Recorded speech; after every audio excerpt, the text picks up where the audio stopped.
हनुमान चालीसा का लक्ष्य क्या है? भाई हनुमान चालीसा का भी तो कोई लक्ष्य होगा, हनुमत चर्चा का भी तो कोई लक्ष्य होगा। क्या लक्ष्य है इसका? तो बाबा तुलसीदास ही लिखते हैं, श्री गुरु चरण सरोज रज निज मन मुकुर सुधार। हनुमान चालीसा का एक ही लक्ष्य है, हमारे मन का सुधार हो जाए। जो मल से डूबा हुआ मन है वो निर्मल हो जाए। उस मन को विमल और निर्मल करने का उपाय है हनुमान चालीसा। अब ये 5 दिन के बाद तुम बताना हमको कि तुम्हारे भीतर कोई परिवर्तन आया कि नहीं, कि विधि ही सीखते रह गए कि महाराज ये भूत कैसे भागेगा। हमारा तो सीधा ये मामला है, एक बार जिसने भगवान पर भरोसा कर लिया, दिव्य शक्तियों पर जिनके विश्वास हो गए, उनके पास कहां भूत, कहां भात, कहां प्रेत, कहां पिशाच। भूत माने बीते हुए का सोचो और पिशाच माने भविष्य का। ये भूत पिशाच छोड़ दो, सबसे बड़े भूत पिशाच तो तुम ही लेके बैठे हुए हो। इसलिए हम कहते हैं इस भारत में आरटीआई लगाने के लिए, पत्रकार होंगे तो आरटीआई लगाएं। मोर देन 74% भारतीय लोग मेंटल एंजाइटी के शिकार हैं। क्या बात है, आपके यहां तो 21वीं शताब्दी आ गई, इतना पढ़ाई, इतनी अच्छी, इतने कॉलेज, इतने स्कूल, पर ये 74% लोग मेंटल एंजाइटी के शिकार क्यों हैं? और यही संख्या पूरी दुनिया में 88% हो जाती है। More than 88% in whole world किसी न किसी रूप में मेंटल एंजाइटी के शिकार हैं। और अमेरिका का सुनोगे तो हंस जाओगे, दुनिया का दादा देश अमेरिका, 90% लोग मेंटल एंजाइटी के शिकार हैं। पैसा बहुत है, पढ़ाइयां बहुत है, सत्ता है, वैभव है, पर मानसिक अशांति घोर अमेरिका में है। दुनिया के 3 टॉप देश जिनकी इकोनॉमी भी टॉप, जिनका एजुकेशन भी टॉप, लिटरेसी और एजुकेशन में बहुत अंतर है, वो आप जो पढ़े लिखे हैं समझते ही होंगे। लिटरेट होना आसान है, एजुकेटेड होना आसान नहीं है। भारत लिटरेट बना रहा है लोगों को। भारत में लिटरेसी है, एजुकेशन नहीं। एजुकेशन का है, किस बात का एजुकेशन? आप सब यहां बैठे हो, हनुमत कथा सुन रहे हो, और ये तो गांव है। गांव में आज भी भारत की संस्कृति बची है। रामचरितमानस का एक प्यारा सा चौपाई, प्रात काल उठ के रघुनाथा, मातु पिता गुरु ना वही माथा। यदि अपनी छाती पे हाथ रखो और घर में जितने बेटे बेटी हैं, और जरा सोचो कि प्रातः उठ करके तुम में से कितनों को दंडवत पहले तुम्हारे बेटे बेटी करते हैं। पहले माता को दंडवत करना, फिर पिता को दंडवत करना, फिर माता पिता और सब बच्चे मिलकर के गुरुदेव भगवान को दंडवत करना।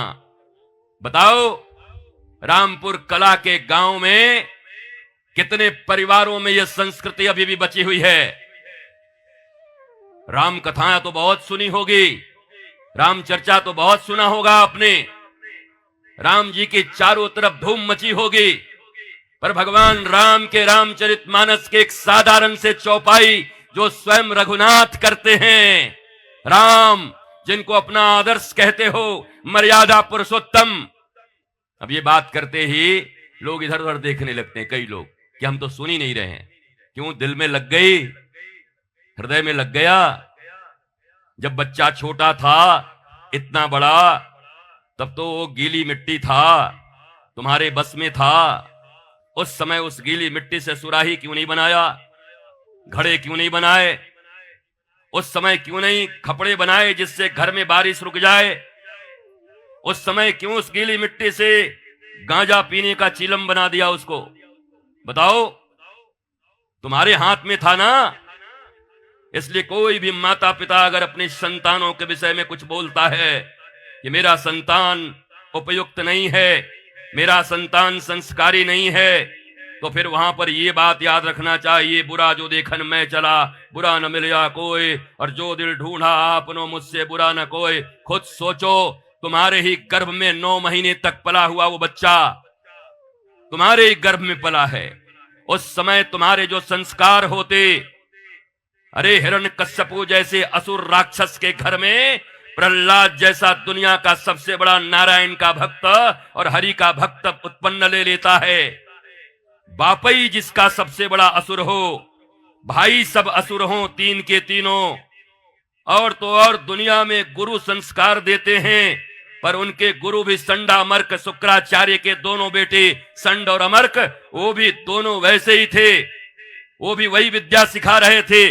चारों तरफ घनघोर अंधेरा था, लेकिन उस घनघोर अंधेरे में भी मां कयाधो ने नारद ऋषि की बात सुनकर उनको अपना गुरु बना लिया और गुरुदेव भगवान से अपने गर्भ के बच्चों को, गर्भ में जो बच्चा पल रहा था उसको कथा सुनवा करके ऐसे संस्कार दिए कि मैया कयाधु के गर्भ से, पेट से प्रहलाद जैसा नारायण भक्त पैदा ले लिया, जन्म ले लिया।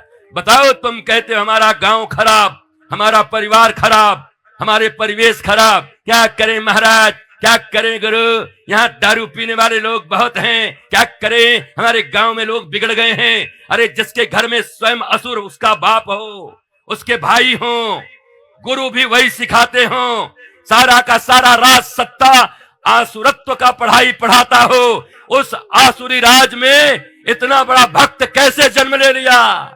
There is no excuse.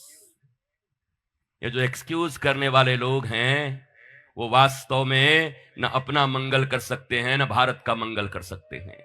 और भारतीयों की आदत हो गई एक्सक्यूज, कुछ भी एक्सक्यूज मी, ये तो तुम्हारा वर्ड ही नहीं, एक्सक्यूज मी, सॉरी, इन दो वर्डों में तुम्हारी संस्कृति के बंटाधार लग गए। Mama excuse me, dad excuse me, sorry mom, sorry dad. ये कौन सी भाषा है जिसको अपनी भाषा से प्यार नहीं?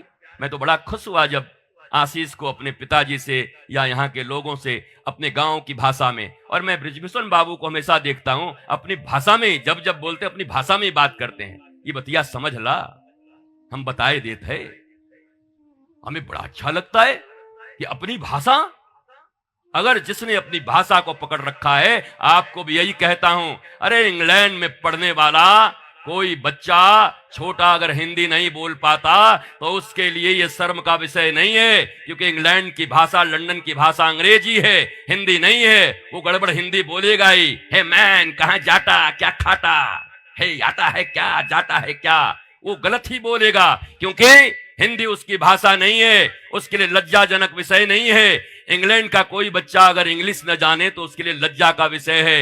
वैसे ही है भारतवासियों, अगर तुम अंग्रेजी नहीं जानते तो ये तुम्हारे लिए लज्जा का विषय नहीं है, बल्कि अगर तुम भारत में रहते हुए, उत्तर प्रदेश में रहते हुए और गोंडा और जौनपुर में रहते हुए यहाँ की भाषा नहीं जानते तो ये तुम्हारे लिए लज्जा का विषय है। ये भाषा जानो, ये भाषा सीखो, ये तुम्हारी अपनी भाषा है।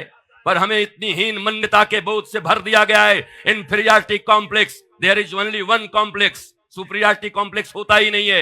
इन्फीरियरिटी कॉम्प्लेक्स वाले लोग ही सुपीरियरिटी फील करते अपने आप को। अंग्रेजी तो यही कहती है। आप इतने हीन मन्य क्यों हैं? भगवान का नाम दीन बंधु दीनानाथ है, हीन बंधु हीनानाथ नहीं है। कभी हीनों को भगवान नहीं मिलते। कभी सुना है हीन बंधु? हे हीन बंधु भगवान, दीन बंधु। दैन्यता के सिंहासन पर भक्ति विराजती है, दैन्यता के सिंहासन पर रघुराज विराजते हैं, रघुनाथ विराजते हैं, कृष्ण विराजते हैं, भक्ति देवी विराजती है। पर हमारा जीवन हीन हो गया, हम इन्फीरियरिटी कॉम्प्लेक्स में जिए जा रहे हैं। कहो रामपुर पला में असिसवा हेलीकॉप्टर उतार देहलस, रुके के बतावत है। ये हीन मान्यता। जरा ये सोचो कि अगर रामपुर कला में आज ये दिव्य कथा हो रही है तो ये दिव्य कथा किसी व्यापार और साधारण व्यवहार के लिए नहीं, बल्कि रामपुर कला उत्तर प्रदेश और भारतीयों के लिए सनातन संस्कार के लिए हो रहा है। और ये कराने वाला बेटा धन्यवाद का पात्र है। हमें धन्यवाद देना चाहिए। हमारे जीवन से जब से धन्यवाद निकल गया तब से हम भी बर्बाद हो गए, कोई आबाद नहीं है। धन्यवाद गया, तुम बर्बाद हुए। धन्यवाद देना एक बहुत बड़ा कला है। और जिस मनुष्य के हृदय में सहजता नहीं है, जो मनुष्य सहज भाव से किसी की उन्नति प्रगति नहीं देख सकता, निश्चित जानो न वो स्वयं कभी उन्नत हो सकता है, न उसके परिवार परिजन और आने वाली पीढ़ियों में कोई उन्नत हो सकता है। तुम अपने ही घर में खुद आग लगा रहे हो, तुम अपनी ही जिंदगी को बर्बाद कर रहे हो। इसलिए जीवन में कोई उन्नत होता हुआ मिले, अगर जीवन में कोई आगे बढ़ता हुआ नजर आए, दृष्टि पड़े, तो सच्चे हृदय से परमात्मा को प्रणाम करके कहना, प्रभु हमसे तो नहीं बना, पर इस भाई ने ऐसा किया है, मेरी शक्ति भी इसको दे देना नाथ, मेरे भी शुभ कर्मों का फल इसको दे दो, ताकि ये समाज का काम कर सके, ताकि ये राष्ट्र का काम कर सके। यहां दो नंबरी चीजें नहीं चल सकती।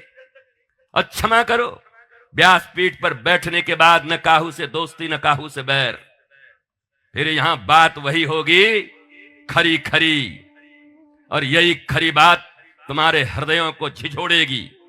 मैंने पहले ही कहा है, मनोरंजन कराना हो तो कुछ और बुलाओ, मनोरंजन चाहिए तो पूरी दुनिया मनोरंजन के पीछे भाग रही है, पर मन में जो कसक है, मन में जो अभाव है, मन जो बहुत दुखित है, आधि व्याधि उपाधि, ये तीन चीजों से तो सभी बर्बाद हैं।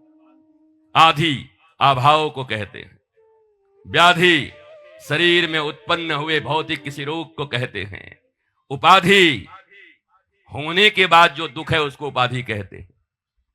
न हो पाने की तमन्ना हो उसे आधि कहते हैं, अभाव।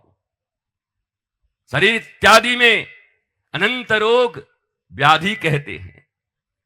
और चीज आ गया पर अब वो दुख दे रहा है।